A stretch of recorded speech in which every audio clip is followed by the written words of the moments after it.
Bonsoir les élèves. Dès maintenant, je vais vous proposer des séances de préparation aux examens du baccalauréat. Alors, je vais essayer de choisir des exercices, bien sûr des sujets qui ont été déjà proposés au baccalauréat, et ces exercices vont toucher presque la majorité des leçons du programme. Bon, aujourd'hui, donc, je vous propose un exercice des ondes mécaniques, que j'ai pris d'un sujet daté de 2010. Donc, je vais vous expliquer les données. Alors, il s'agit d'une plaque métallique, plaque en plexiglas verticale, qui est liée à un vibreur qui vibre à la fréquence n égale à 50 Hz. Cette plaque crée à la surface libre de l'eau qui se trouve dans une cuve à ondes. Donc, elle crée une onde mécanique. Donc, onde mécanique progressive, rectiligne, sinusoïdale. Donc onde progressive, rectiligne, sinusoïdale qui se propage à la surface de l'eau. Bon, à un instant T donné, donc on a pris la photo de la surface de l'eau et cette figure représente cette photo. Alors, la première question. Donc, il s'agit de la première question de la partie 1. Donc, déterminer lambda. Donc, lambda, c'est la longueur d'onde de l'onde. En justifiant. Justifier. Alors, pour répondre à la question, il faut bien comprendre la figure. Donc, ici, la figure, lorsqu'il a été pris, alors, ces segments, ou bien ces lignes qui sont en noir, donc, représentent les parties les plus claires de la surface de l'eau. Alors, donc, ils représentent quoi? Ils représentent les crêtes de l'onde, ça veut dire les sommets de l'onde. Donc, ici se trouvent les points qui ont une élongation maximale. Tandis que les bandes prises entre les deux traits successifs représentent les creux de l'onde et plus exactement au milieu où se trouvent les creux. Et ces creux représentent les points les moins éclairés de l'onde. Donc, alors comment on a obtenu cette figure? On éclaire la surface du cuve à l'aide d'une lumière stroboscopique et cette lumière traverse la surface de l'eau. Elle arrive sur une miroir qui est incliné de 45 degrés. Donc, il réfléchit.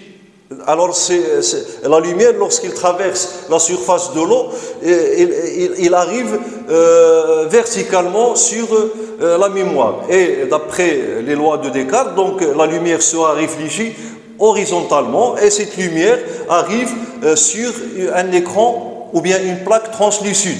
Alors, c'est sur cette plaque translucide qu'on voit ce phénomène. Alors, donc, ces sommets de l'onde se comportent comme une lentille convergente. Ça veut dire lorsque la lumière traverse le sommet, elle converge et on obtient une lumière plus intense. Tandis que au creux, les creux se comportent comme une lentille divergente. Donc la lumière, lorsqu'il la traverse, il se diverge et on obtient un milieu moins, ou bien des points moins éclairés. Donc ces points-là représentent, j'ai dit, les points qui ont une élongation maximale. Donc ça veut dire que les points qui appartiennent à ces lignes éclairées sont dans le même état vibratoire, et plus exactement vibrent en phase. Et donc on sait bien que deux points qui se trouvent sur la même direction de propagation de l'onde, deux points successifs bien sûr, sont en phase. Ça veut dire que la distance qui les sépare est la longueur de l'onde lambda. Okay. Donc voilà par exemple la direction de propagation. Okay. Donc si je prends un point qui appartient à cette crête et un autre point qui appartient à cette crête et qui se trouve sur la même direction de propagation, alors cette distance-là, c'est la longueur d'onde. Okay. Donc voilà la justification. Donc je ne vais pas écrire la justification, je l'ai dit. Et puis je vais écrire que D donc égale à 3 lambda. Donc 1, 2, 3 égale à 3 lambda. Ça nous donne lambda égale à D sur 3. Et lorsqu'on fait une application numérique, donc je dois encadrer ce résultat, le résultat littéral, et puis je fais une application numérique où je trouve donc 15 divisé par 3, ça va donner 5 mm. Et voilà la longueur d'onde. Alors la deuxième question de la première partie. Alors il nous suggère dans la question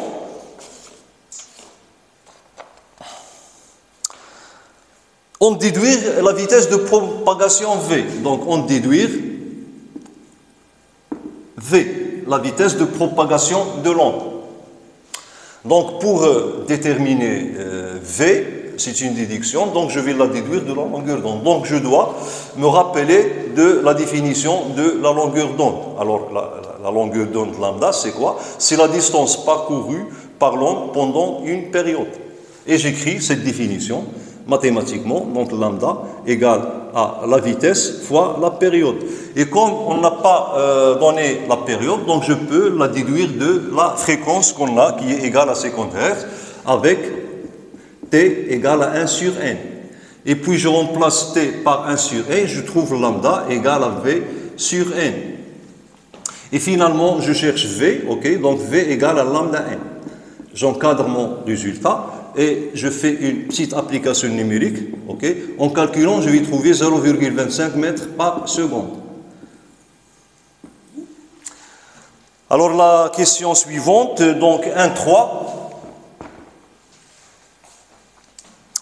Alors 1,3, il nous demande soit M, un point du milieu de propagation. Alors voici le point M. Donc, il se trouve sur la même direction de propagation que le point S qui est la source de l'onde. Okay. Bon, en fait, il y a plusieurs sources, mais cette source-là, okay, se trouve sur la même direction où se trouve le point M. Donc, soit M, un point du milieu de propagation, calculez tôt le retard temporel des vibrations du point M par rapport à S. Donc, calculer taux, ok, donc je répète, calculer taux qui représente le retard temporel des vibrations du point M par rapport à S. Alors, pour répondre, nous devons nous rappeler la signification du retard temporel. Okay. Donc, le retard temporel, c'est quoi? Donc, c'est la durée du temps que prend l'ébranlement ou bien l'onde pour partir de S et arriver jusqu'à M. Ça veut dire quoi? Ça veut dire que le point M reproduira le même mouvement qu'avait le point S.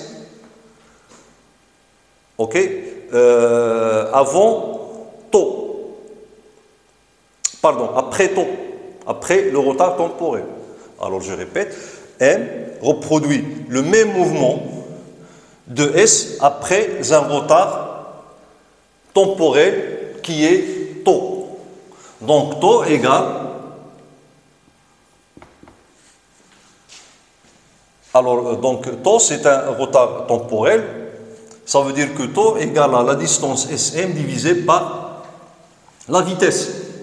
SM divisé par la vitesse de l'onde.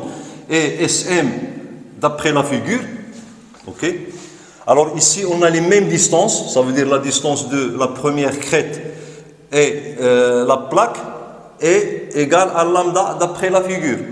Alors ici, on a Sm égale à 4 lambda. 1, 2, 3 et 4. Égale à 4 lambda. Et finalement, tau égale à 4 lambda sur V. J'encadre mon résultat. Et puis, je fais une petite application numérique et je trouve tau égale à 80 millisecondes. Donc, la question suivante.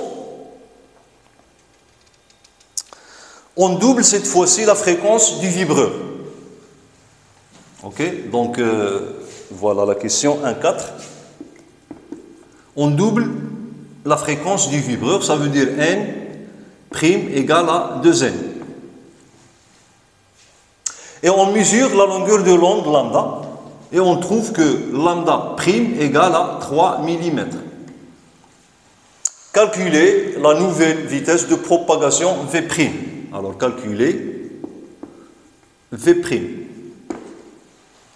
Alors, donc, déjà, on a la relation de V' en fonction de lambda prime et de la fréquence N'. Voilà, j'encadre mon application littérale et puis je fais une petite application numérique. Je trouve V' égale à 0,3 mètres seconde moins 1. Donc c'est 4. Il y a deux parties. La première partie, c'est de calculer V'. Et la deuxième partie, est-ce que l'eau est un milieu dispersif? L'eau est-elle un milieu dispersif? Donc, je dois savoir ce que ça veut dire un milieu dispersif. Donc, un milieu dispersif, si la vitesse de propagation dans ce milieu ne dépend pas de la fréquence, alors le milieu de propagation est dit non dispersif. Si au contraire, la vitesse de propagation dépend de la fréquence de l'onde, alors le milieu est dispersif. Et on voit bien que lorsqu'on a modifié la fréquence, on a trouvé la vitesse a changé. Okay. Ici, on a 0,25 mètres par seconde lorsque n égale à 50 Hz. Et lorsque n égale à 100 Hz, on a trouvé que V' égale à 0,3 mètres par seconde. Donc, oui, l'eau est un milieu dispersif, ou bien dispersif. Pourquoi ? Parce que la vitesse dépend de la fréquence. De la fréquence. Ça veut dire que, on a déduit que la vitesse dépend de la fréquence parce que V est différent de V'. Alors maintenant, je vais passer à la deuxième partie de l'exercice.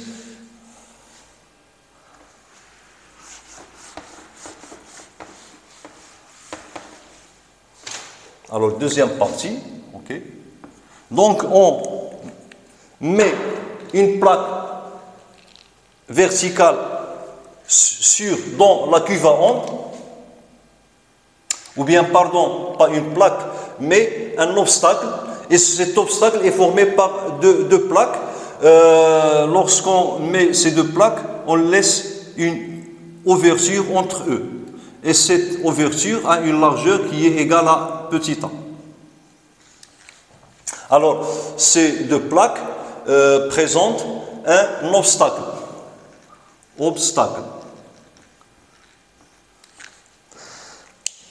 Alors, la question est de représenter sur une figure l'aspect de l'eau après que l'onde traverse l'obstacle dans deux cas.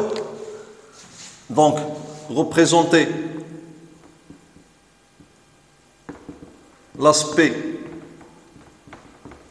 de la surface de l'eau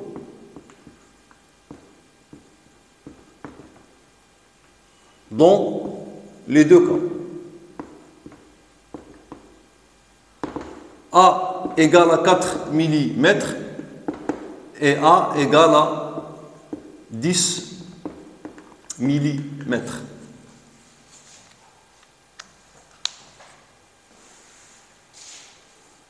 Bien sûr, on doit représenter cet aspect après que l'onde a traversé l'obstacle. Donc, on va commencer par le premier cas. Premier cas, A égale à 4 mm. Donc, pardon, j'ai pas dit qu'on a réglé la fréquence sur n égale à 50 Hz. Ok. N égale à 50 Hz. Ok, ça veut dire que lambda égale à 5 mm. Et en comparant A avec lambda, on trouve que A est sensiblement inférieur à lambda. Alors, puisque A est sensiblement inférieur à lambda, alors dans ce cas, l'ouverture va se comporter comme une source secondaire de l'onde, donc elle va propager l'onde dans toutes les directions. Ça veut dire que l'ouverture va modifier la structure de l'onde. L'onde était rectiligne, après la traversée de l'obstacle, elle devient circulaire.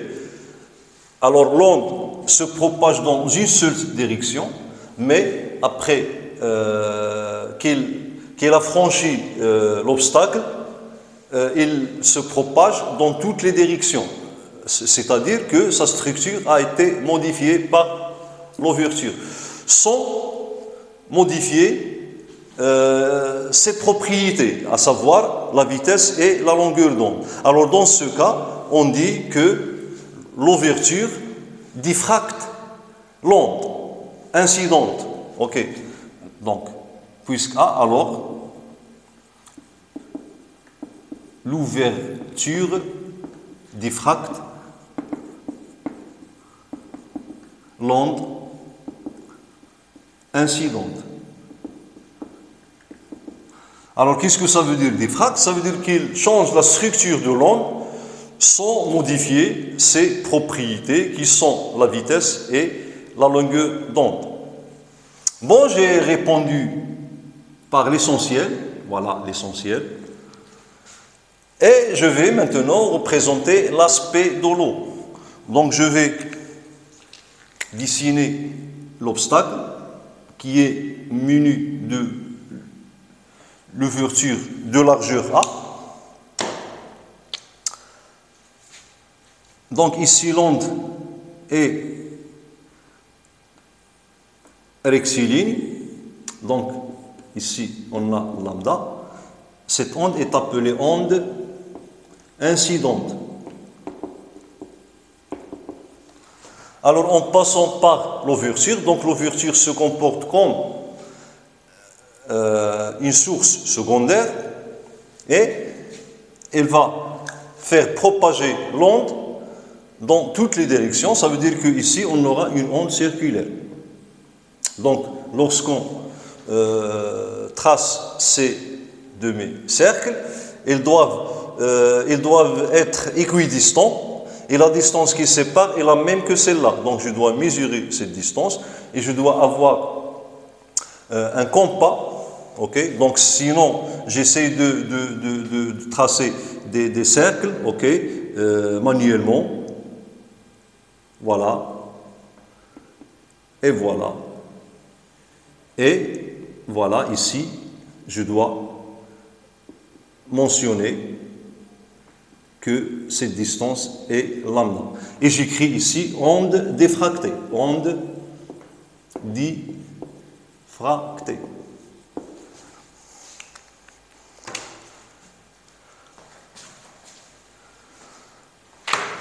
Bon, si vous voulez ajouter que les propriétés de l'onde restent inchangées. Bon, on va passer au deuxième cas.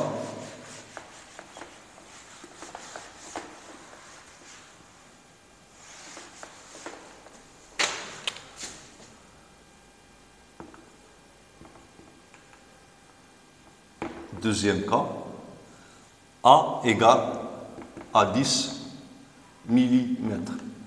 Alors, en comparant A avec lambda, on remarque que A est largement supérieur à lambda. Dans ce cas, il n'y aura pas de phénomène de diffraction.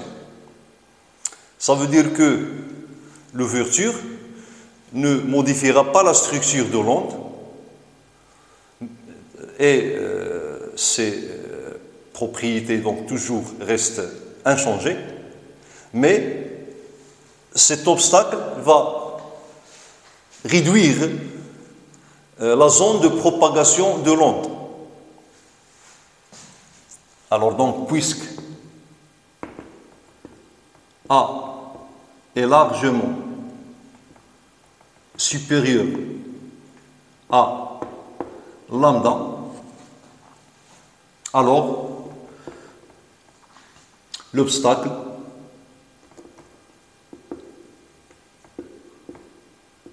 se comporte cette fois-ci comme un diaphragme. Comme un diaphragme. Alors, ce n'est pas nécessaire d'écrire ça. L'essentiel est que l'obstacle se comporte comme un diaphragme en réduisant ou bien en limitant la zone de propagation de l'onde. Et puis, je vais donc tracer ou bien représenter sur la figure l'aspect de l'eau. Alors, voilà l'obstacle.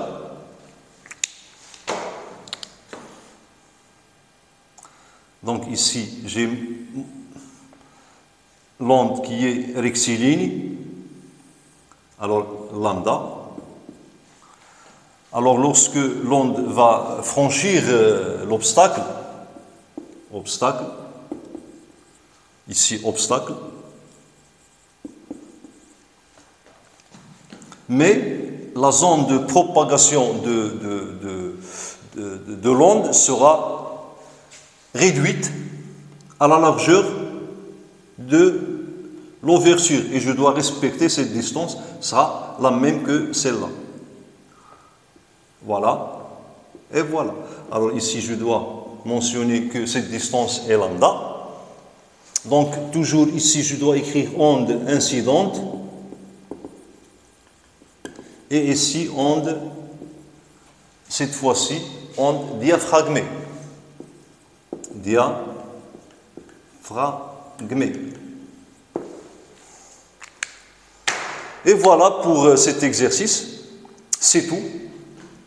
Ok, donc c'est un exercice simple, donc comme tous les exercices du baccalauréat, sauf il faut être bien préparé, avoir bien révisé ses leçons et avoir travaillé beaucoup d'exercices. Maintenant, je vais, puisqu'il reste encore du temps, donc je vais vous proposer un autre exercice, cette fois-ci concernant la physique nucléaire.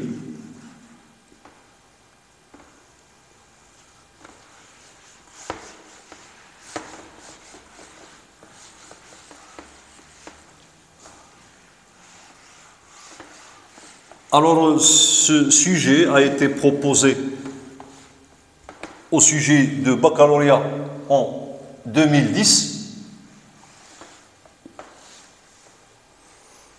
Et je ne vais pas dire de quelle branche s'agit-elle, puisque la physique nucléaire, même les ondes mécaniques, sont communes à toutes les branches scientifiques. Donc, première partie de l'exercice.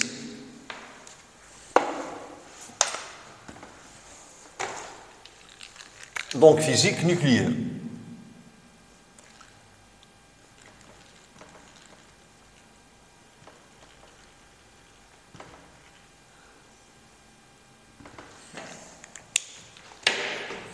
Alors, l'uranium U238, 92, donc le nombre de masse c'est 238 et le nombre de charges est 92, dissous dans l'eau de mer, dissous dans l'eau de mer,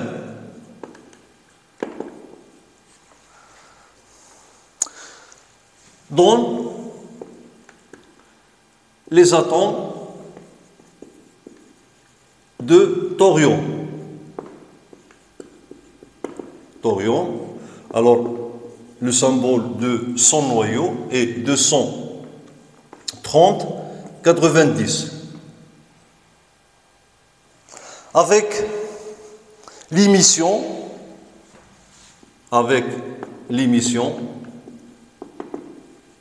de X particules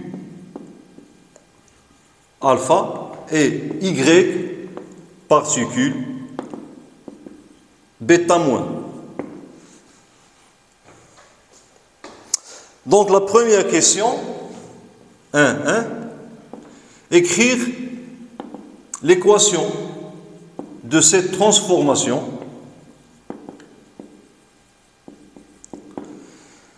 et déduire, et en déduire X et Y. Voilà la première question. Donc tout d'abord, je dois identifier les particules alpha. Donc ce sont les premières particules découvertes par Becquerel. Ils représentent des noyaux d'hélium. Okay? Des particules alpha, ce sont des noyaux d'hélium, ça veut dire des ions d'hélium. He, donc alpha, n'est autre que He 4,2. Et les ions, les particules bêta, ce sont les deuxièmes particules qui ont été découvertes. Donc, ils ne sont que des électrons, okay? Donc, qui ont un nombre de masse nul et un nombre de charge qui est égal à -1. Et je vais écrire l'équation de transformation. Donc, on a l'uranium 238, 92. Donc, elle se désintègre. Donc, c'est une activité radioactive. En ion ou bien atome de thorium 230, 90 plus X He 4,2 plus Y E 0 moins 1. E moins. Donc, pour déterminer X, Y, je dois appliquer les lois de Soddy. Donc, Soddy a énoncé que lors d'une transformation nucléaire, on a la conservation de nombre de charges A, ça veut dire le nombre de nucléons reste constant, et, le nombre de masse A, ça veut dire que le nombre de nucléons reste constant lors de la transformation nucléaire, et le nombre de charges, ça veut dire que les charges électriques doivent la charge électrique doit être constante. Okay? Donc ici, je vais appliquer Soddy, loi de Soddy. Donc d'après Soddy, donc on a la conservation du nombre de masse, veut dire que 238 plus, égal à, doit être égal à 230, c'est le nombre de masse de thorium, plus le nombre de masse de He, et puisque j'ai X He, donc ça va donner plus 4X, okay, plus 0, parce que pour l'électron, il n'a pas de nombre de masse. Et donc j'ai obtenu une équation du premier degré, et finalement X sera égal à 238 moins 230 sur 4, donc ça va donner 8 sur 4, ça va donner 2. Et puis, je vais appliquer la deuxième loi de Soddy concernant la conservation de la charge électrique. Alors, pour l'uranium, j'ai 92 charges élémentaires. Donc, il doit être à 90 charge élémentaire, plus 2 fois x, ça veut dire 2 fois 4, ça va donner 8 charge élémentaire. Et pour l'électron, il porte une charge élémentaire négative, donc ça va donner moins y. Et je dois résoudre cette équation et je trouve que y égale, alors 98. Bon, pardon. C'est pas 8, mais ici j'ai 2 fois 2, c'est 4. 4. Donc 2 fois 2, c'est 4. Donc 94 moins 92, ça donne 4. Ok? Donc y égale à 4.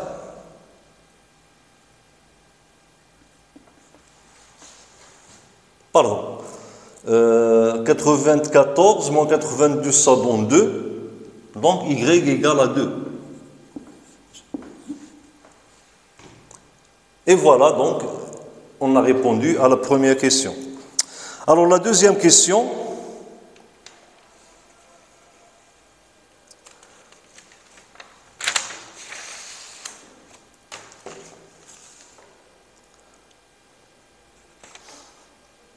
Alors, on va désigner par, donc, 1, ou bien c'est une question indépendante, pardon, elle n'est pas, donc, c'est une question de la première partie, alors 1, 2. 1, 2. Alors, on désigne par lambda la constante radioactive de thorium, 230, par lambda prime la constante radioactive de l'uranium 238 et à l'instant T, à un instant T, donc on va désigner par N1 nombre d'atomes ou bien de noyaux de thorium. Alors toujours il s'agit de thorium 238. Et N2 nombre de noyaux de l'uranium 238. Ok? Bon, la question ne dit quoi? Qu'on doit montrer que le rapport N1 sur N2, ça veut dire montrons que N1 sur N2 est constante si l'activité radioactive A1 égale à A2. Alors A1, c'est l'activité radioactive des ions de thorium et A2, c'est l'activité radioactive des ions de l'uranium. Alors voilà la question, donc je ne vais pas tout écrire parce que je vais gaspiller beaucoup de temps. Ok? Donc je répète, alors lambda constante radioactive de thorium 230, lambda prime désigne la constante radioactive de l'uranium 238. À un instant donné, on va désigner par N1 nombre de noyaux de thorium, N2 nombre de noyaux de l'uranium, et ce qu'on doit montrer est que le rapport N1 sur N2, voilà, ça veut dire le nombre de noyaux de thorium à l'instant T, divisé par le nombre de noyaux de l'uranium à la même instant, égale à constant, lorsque la constante, ou bien l'activité radioactive de thorium égale à l'activité radioactive de l'uranium. Donc c'est ce qu'on doit montrer. Alors donc vous pouvez répondre à la question. Donc on doit lier l'activité radioactive au nombre de noyaux présents à l'instant T. Ça veut dire l'activité radioactive à un instant T au nombre de noyaux de l'échantillon présent à la même instant T. Alors on sait que l'activité, sa définition, c'est le nombre de désintégrations par seconde. Et puisque ce nombre de désintégrations par seconde, en fait, c'est la dérivée du nombre de noyaux par rapport au temps est négatif, puisque le nombre de noyaux décroît au cours du temps, donc on doit attribuer à cette dérivée un signe négatif. Et du coup, donc A égale à moins dn sur dt. Et on sait que, bon, il n'est pas demandé, donc je dois soit la montrer ou bien donner l'expression de n. On sait que n obéit à la loi de décroissance radioactive. Ça veut dire que n égale au nombre de noyaux présents à l'instant t égale à 0 considéré comme origine des temps fois l'exponentielle moins lambda t.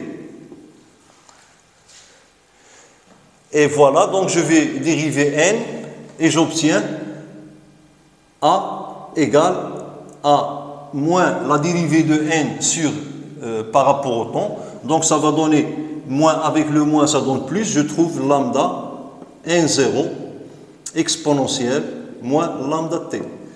Et du coup, je vais trouver que a est proportionnel à n. Ça veut dire a est proportionnel au nombre de noyaux présents à l'instant où on a mesuré a. Et finalement, a égale à lambda fois n. Et je vais exprimer n en fonction de a. Ça va me donner a égale, n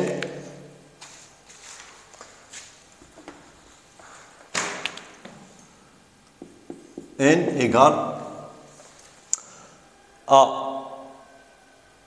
a sur lambda. Voilà, a sur lambda. Bon, je vais appliquer cette relation sur le nombre de noyaux de thorium et le nombre de noyaux d'uranium présents à l'instant t. Ainsi, on a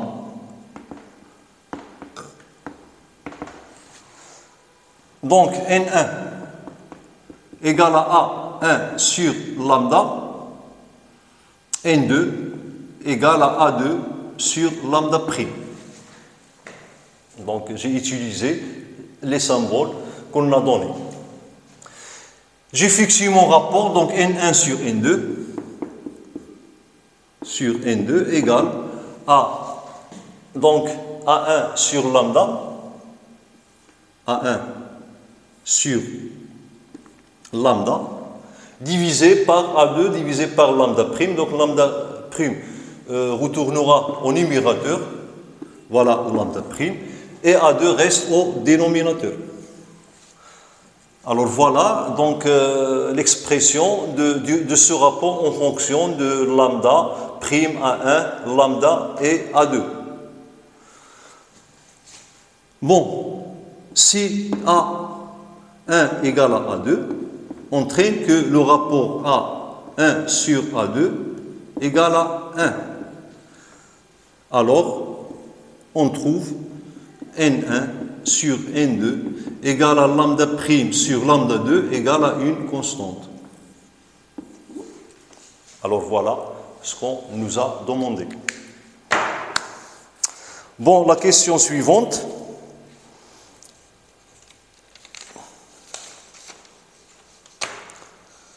Bon, c'est une question indépendante, donc c'est la deuxième partie de l'exercice.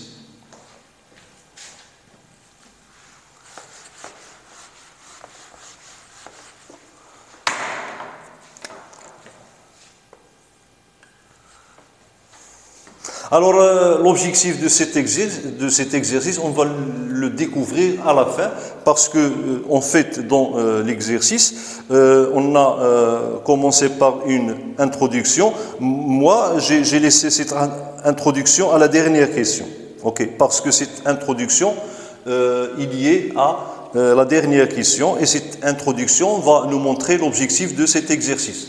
Parce que presque tous les sujets de bac, toujours on commence par une introduction qui nous donne l'objectif, ou bien qui nous montre l'objectif de l'exercice. Et ainsi, en répondant à l'exercice, on acquit une culture physique. Donc, deuxièmement, alors, la désintégration du noyau de thorium, TH230, alors toujours 90, ok, donc il s'agit du même noyau. Donc cette désintégration génère ou bien donne naissance au radium Ra 226,88. 226,88. Ok. Donc, il écrit comme ça, la désintégration de l'ion, du noyau de thorium donne naissance au noyau de radium 226,88 avec l'émission d'un rayonnement. Donc la question est la suivante, écrire l'équation de désintégration de thorium ou bien de la transformation nucléaire, l'équation de cette désintégration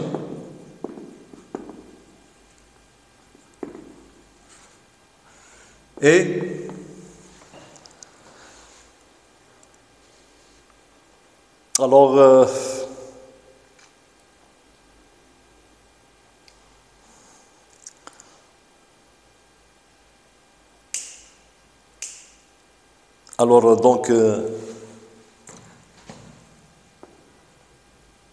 et déterminer la nature de ce rayonnement, et déterminer ou bien identifier ce rayonnement, déterminer la nature du rayonnement émis,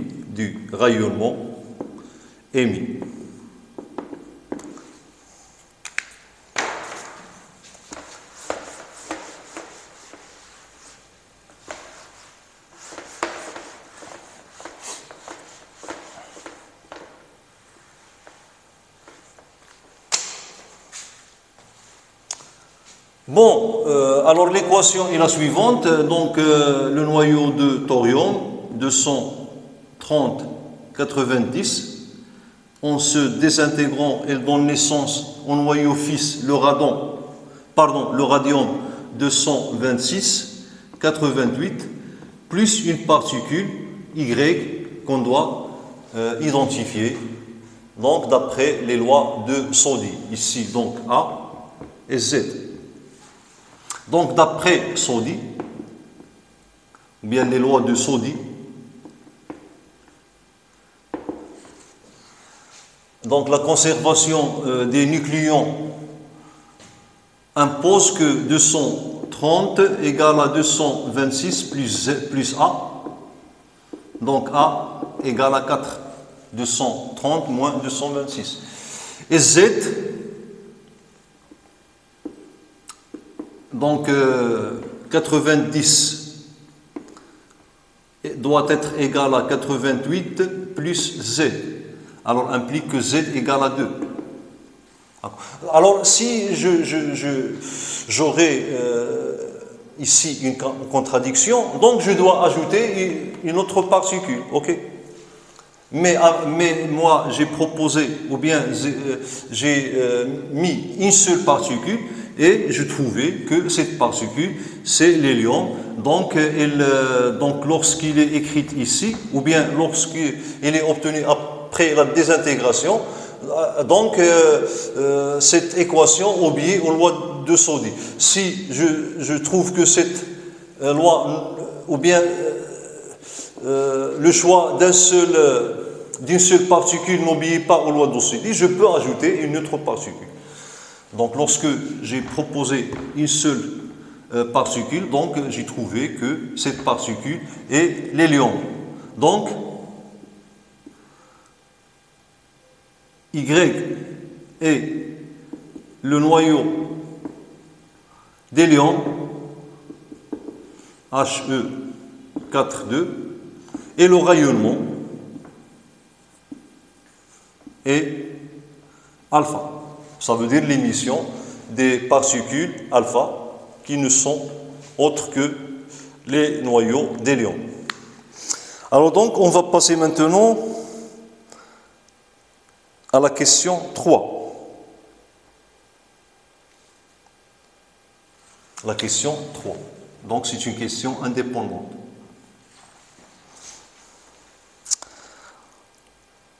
Alors, soit n de t, nombre des noyaux de thorium, alors toujours 230, à l'instant t. Donc n de t désigne le nombre de noyaux de thorium à l'instant t.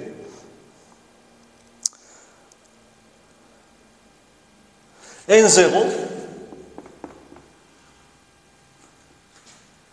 est le nombre des noyaux de thorium à l'instant t égale à 0, origine des dates. Origine des dates.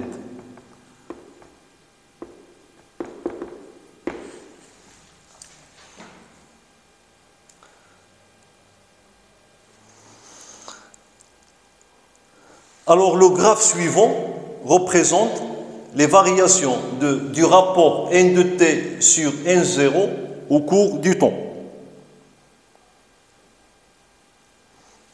Alors le graphe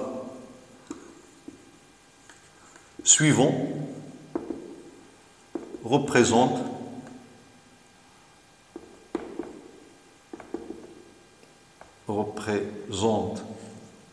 les variations de n de t sur n0 en fonction du temps.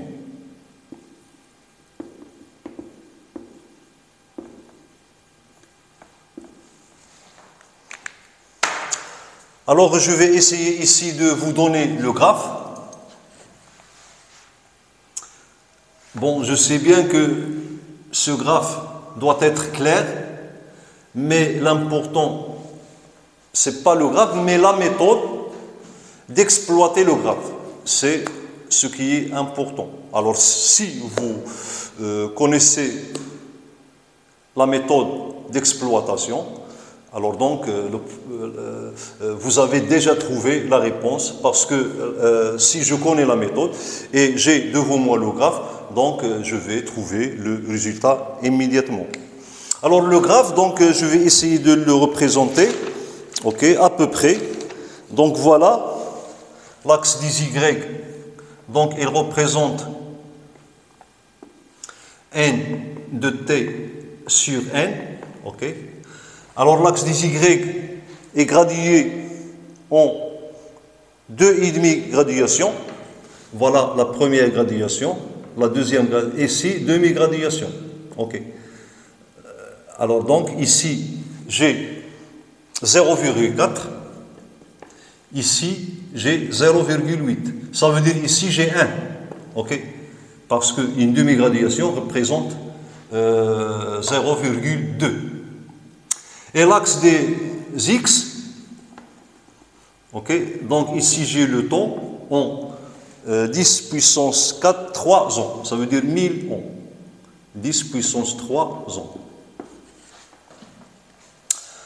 Bon, l'axe des Y donc est gradué en 1, 2, 3, 4, 5, 6 graduations. Donc 1, 2, 3, 4, 5 et 6. Ok. Et la deuxième graduation représente 1000 ans. Pardon. 100 ans. 100. Deuxième graduation, donc c'est, pardon, la quatrième graduation, voilà. Voilà, ici j'ai 200. Ici, j'aurai 300.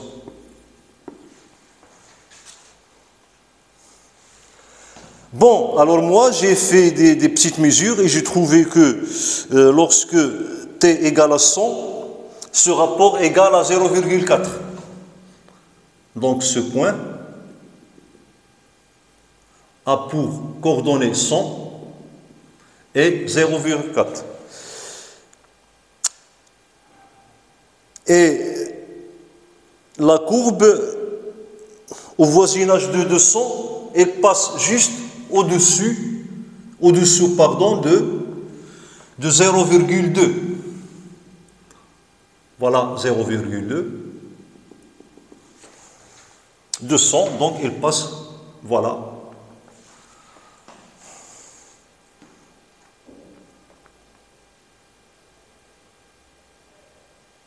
Bon, donc la courbe est comme ça. Voilà, donc je vais représenter cette courbe approximative. Voilà notre courbe. Donc c'est une courbe exponentielle décroissante. Voilà. Alors je répète que l'essentiel c'est de savoir la méthode de répondre à l'exercice. Alors quelle est la question? La question, bon, même si on n'arrive pas à montrer cette question, on va continuer notre exercice parce qu'il nous demande quoi? Il nous demande tout simplement, donc en utilisant ou bien en se basant sur le graphe, montrer ou bien vérifier que la demi-vie T1,5 de thorium égale à 7,5 fois 10 à la puissance 3 ans, fois 10 à la puissance, pardon, 4 ans. 7,5 fois 10 à la puissance 4 ans.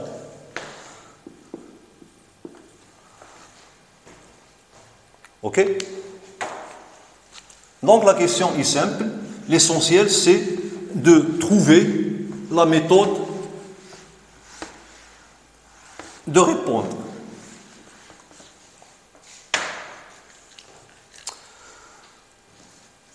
Alors, toujours, je dois me rappeler de la définition de demi-vie, T1,5. Alors, pour un échantillon donné, la demi-vie, ok, c'est l'intervalle de temps durant lequel le nombre de noyaux de l'échantillon se réduit à la moitié. Ok, ça veut dire si à l'instant T1, j'ai N1 noyaux, à l'instant T2, j'ai N2 noyaux, et si cet intervalle T2 moins T1 égale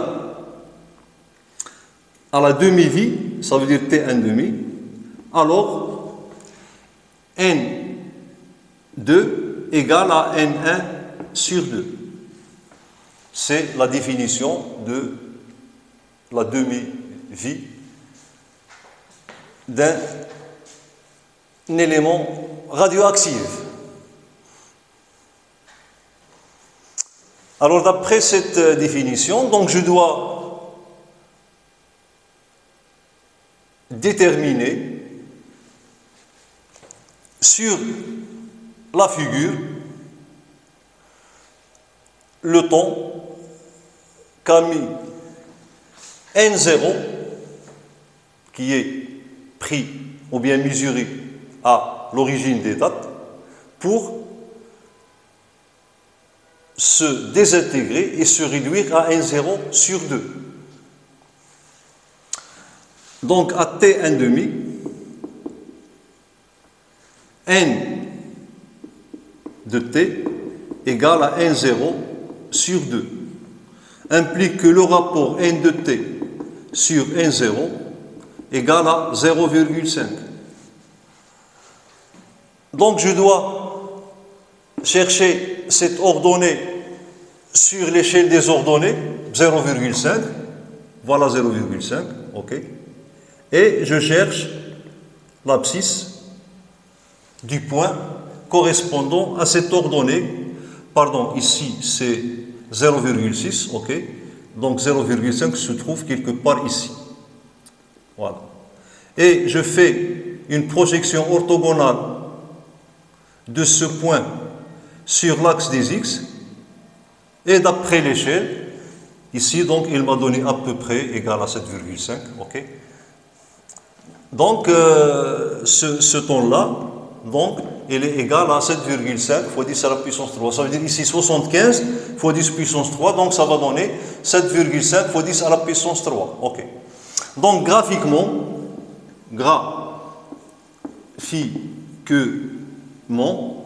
on trouve T1 demi égale à 7,5 fois 10 à la puissance 3. Et voilà, donc j'ai dit qu'il faut chercher la méthode à suivre pour vérifier cette suggestion, ok. Donc maintenant, la dernière question, on est arrivé à l'objectif de l'exercice. Alors en fait, le thorium 230 est utilisé pour la datation des récifs coralliens et, bon, récif corallien veut dire en arabe, shu'ab al-marjani, ok. Et des sédiments, ça veut dire tarsobat, al-bahriya, et des sédiments marins. Alors voilà l'utilisation de ce élément radioactif. Donc comment on procède pour dater les sédiments qui se trouvent au fond de la mer? Donc je vais vous expliquer la méthode, ou bien le concept, le principe qu'on utilise. Alors ce principe que je vais vous donner, normalement, il est donné comme introduction à l'exercice. Et moi, je le laisse maintenant, ok, pour qu'on l'utilise tout de suite. Ou bien pour qu'on comprenne l'utilité de l'exercice. Alors, donc, je vais noter ici. Alors, on a montré que la concentration du thorium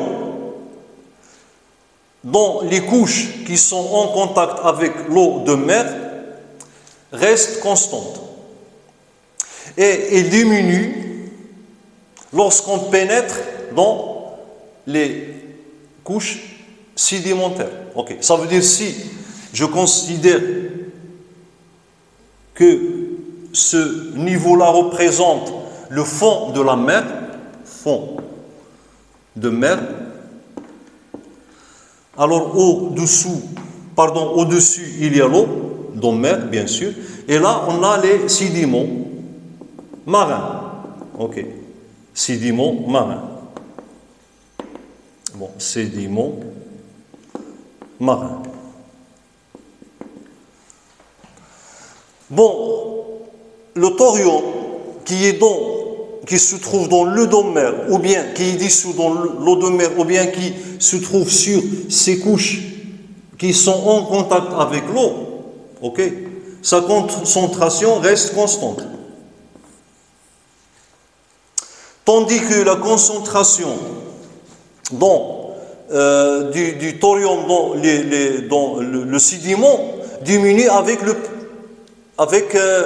la profondeur, ok. Donc, dès qu'on se déplace, on pénètre dans la profondeur du sédiment, la concentration diminue. Vous êtes d'accord? Donc, je répète que la concentration du thorium qui se trouve, ou bien qui est présent dans la couche du sédiment qui est en contact avec le dôme mer reste constante, tandis que la concentration du thorium qui se trouve dans le sédiment diminue au fur et à mesure qu'on descend en profondeur dans le sédiment. C'est ça. Donc, l'introduction. Maintenant, je vais vous donner la question. Alors, la question, son objectif est de dater une couche qui se trouve dans la profondeur d'un sédiment.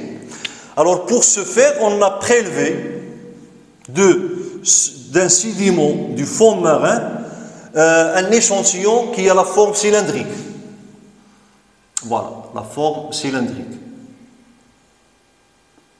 Alors, à une hauteur h,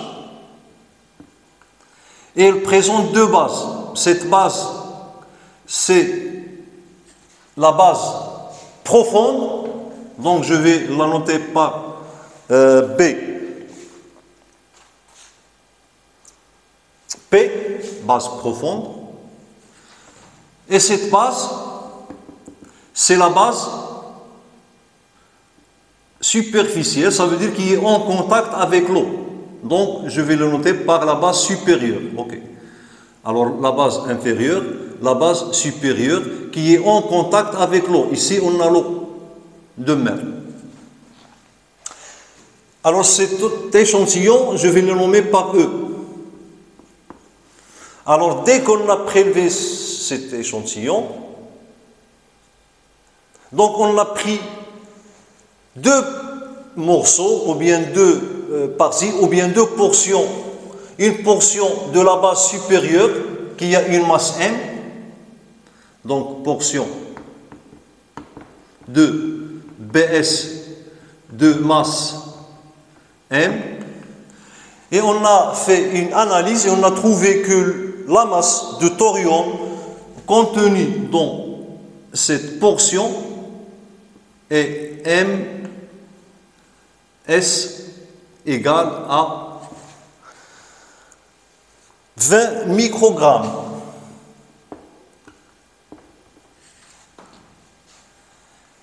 Et on a fait la même chose avec la base profonde, ou bien la base inférieure. On a pris une portion de même masse, ok? Donc portion de même masse M, prise de BF, et lorsqu'on a fait la même analyse, on a trouvé que cette portion contient une masse de thorium que je vais noter MP, M profonde, qui est égale à 1,2 microgramme.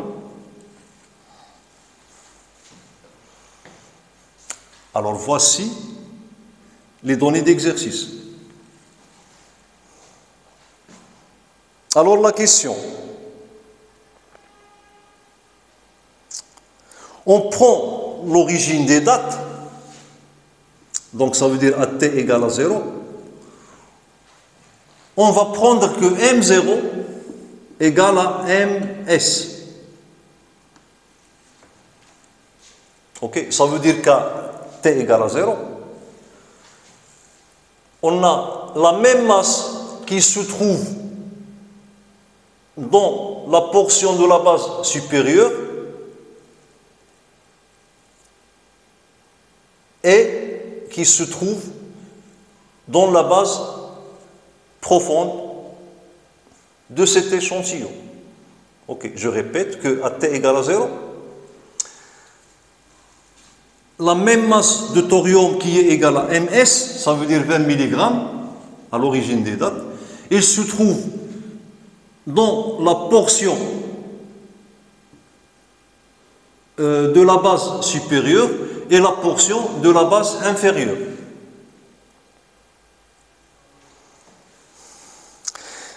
Et on vous demande de trouver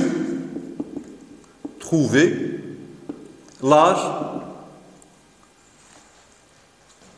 de la portion de la base inférieure, de la portion prise de la base inférieure. Alors j'espère que vous avez compris les données et la question. Donc pour les élèves qui n'ont pas bien saisi, donc vous pouvez répéter.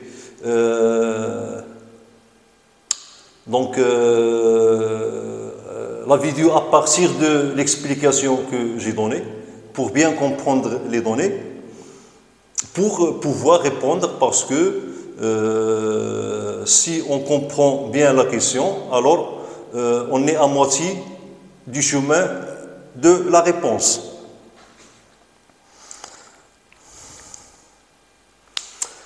Alors, donc, la question nous propose en s'en basant sur ce graphe. En se basant sur ce graphe. Alors, si on va se baser sur ce graphe, la réponse est évidente. Donc, à T0, on avait M0 égale à Ms, et à T, on avait la masse du thorium égale à MP. Donc, à T0, on a la masse du thorium contenue dans la portion de la base inférieure égale à 20 mg, et la masse de thorium contenue dans la base inférieure à l'instant T égale à 1,2 mg.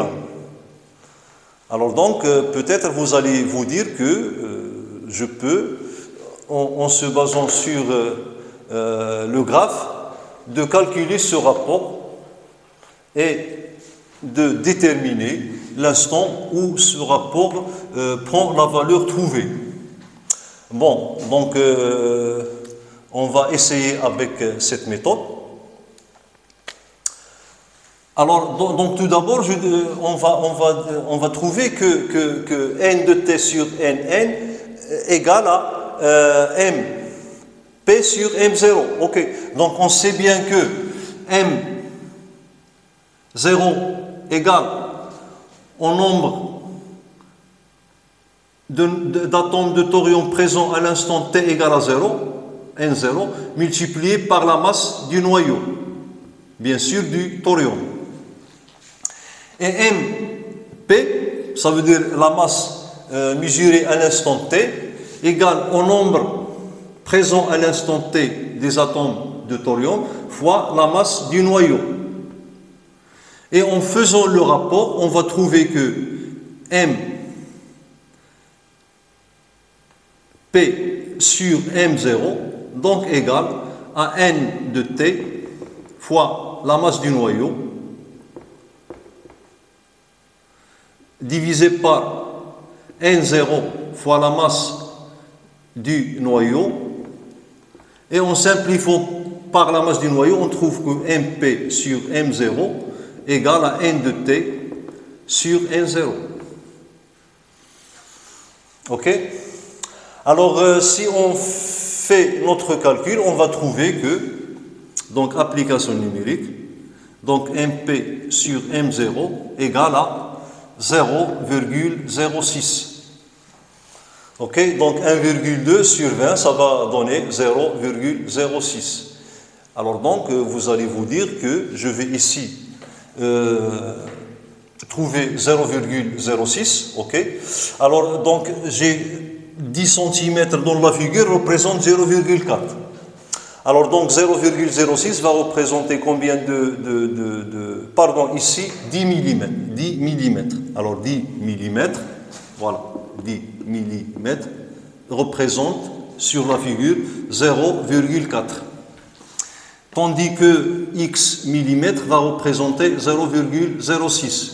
Et en faisant le rapport, donc on va trouver que x égale à 6 ou bien 0,6 sur 0,4. 0,6 sur 0,4. Donc ça va donner donc 6 sur 4, ça va donner 2, je pense 5.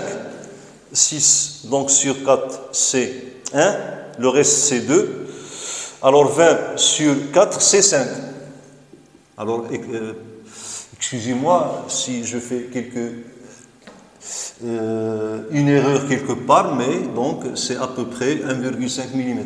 Donc lorsque je reviens à ma figure, je veux représenter 1,5 mm, ok? Donc ici j'ai 5 mm, donc 1,5 mm c'est ici. Alors lorsque je vais chercher cette ordonnée, le point appartenant à la courbe qui correspond à cette ordonnée, donc je ne la trouve pas sur le graphe, sur la courbe. Ok, voilà, je ne la trouve plus. Parce que je dois encore prolonger la courbe pour trouver le point correspondant à 0,06, ok, et puis je fais une projection pour trouver t. Mais je ne peux pas prolonger la courbe parce que la courbe c'est une courbe exponentielle, ok, donc j'ai pas le droit de la prolonger. Donc la courbe s'arrête juste à peu près à 300. Ok, 300 fois 10 puissance 3 ohm. Donc je dois chercher une autre méthode.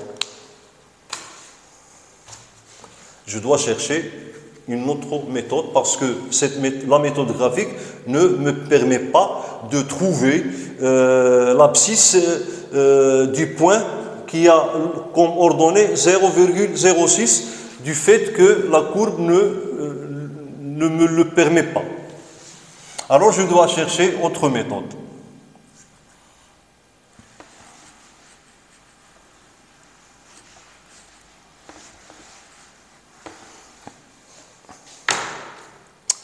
Alors donc, qu'est-ce qu'ils veulent dire par en utilisant la courbe? Ça veut dire déjà on a trouvé graphiquement que T1,5 égale à 7,5 fois 10 à la puissance 3 ohm. Ou bien 4.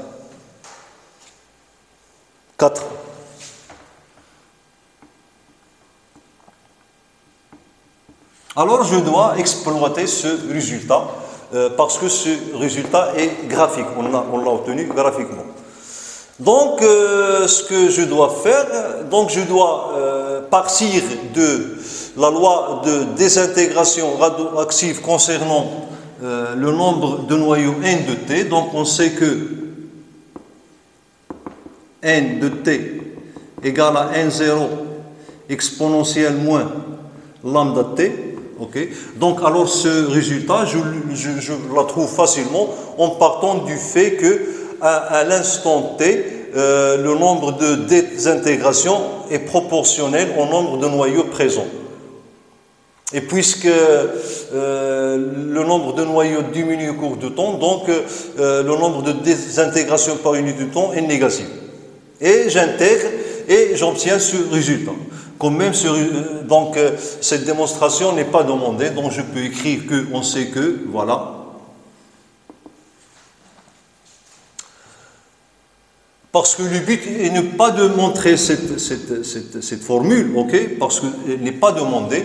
Le but est d'exploiter cette formule et T1,5 pour arriver au résultat qui est de trouver le temps ou bien l'âge de la partie profonde de l'échantillon du sédiment pris. Ok. Bon, alors ici, donc je dois déterminer lambda en fonction de T1,5 parce que ici je ne connais pas lambda. Ok. Et on sait tous que lorsque T égale à T1,5, N égale à N0 sur 2. Et en remplaçant ici, ok, je vais trouver que N0 sur 2 égale à N0 exponentielle moins lambda T1,5. Et en appliquant le logarithme, donc tout d'abord je vais simplifier par N0, donc il me reste logarithme népérien de 1 sur 2 égale à moins lambda T1,5. Et donc le logarithme népérien de 1,5 égale à moins logarithme de 2. Donc le moins ne reste plus. Où je trouve finalement que lambda donc égale à logarithme de 2 divisé par T1,5. Donc je remplace ici, pardon, j'ai lambda. Et je remplace lambda ici. Donc je trouve ainsi n de t égale à, alors n0 exponentielle moins Lambda, donc, c'est le logarithme népérien de 2 fois t divisé par t1 demi. Donc, j'applique de nouveau le logarithme après que je divise par n0. Donc, n de t sur n0 égale à exponentiellement le logarithme, ainsi de suite. Et donc, j'aurai le logarithme népérien de n de t divisé par n0 égale à moins le logarithme népérien de 2 fois t divisé par t1 demi.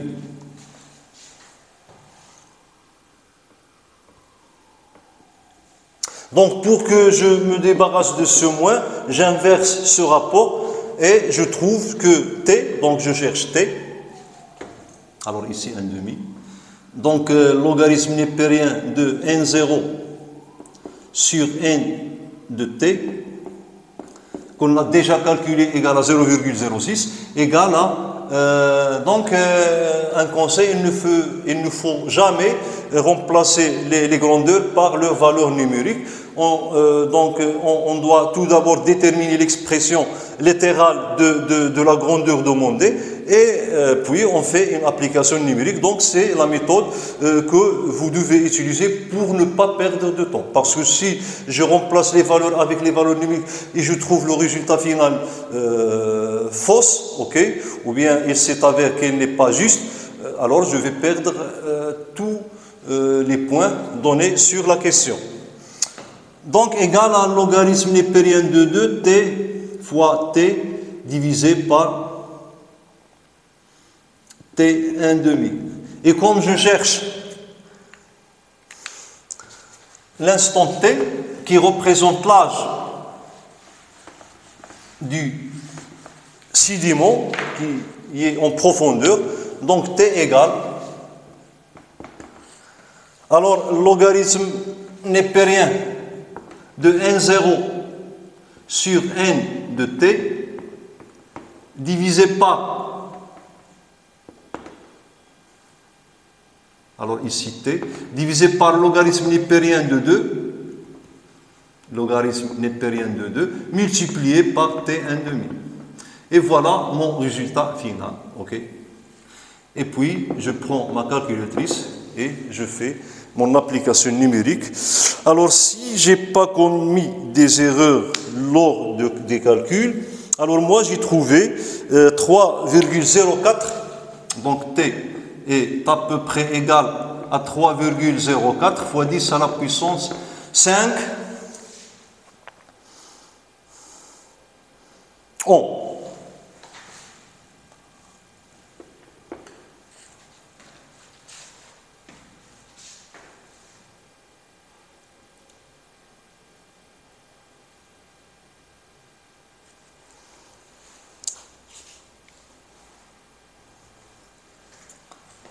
Voilà, résultat final.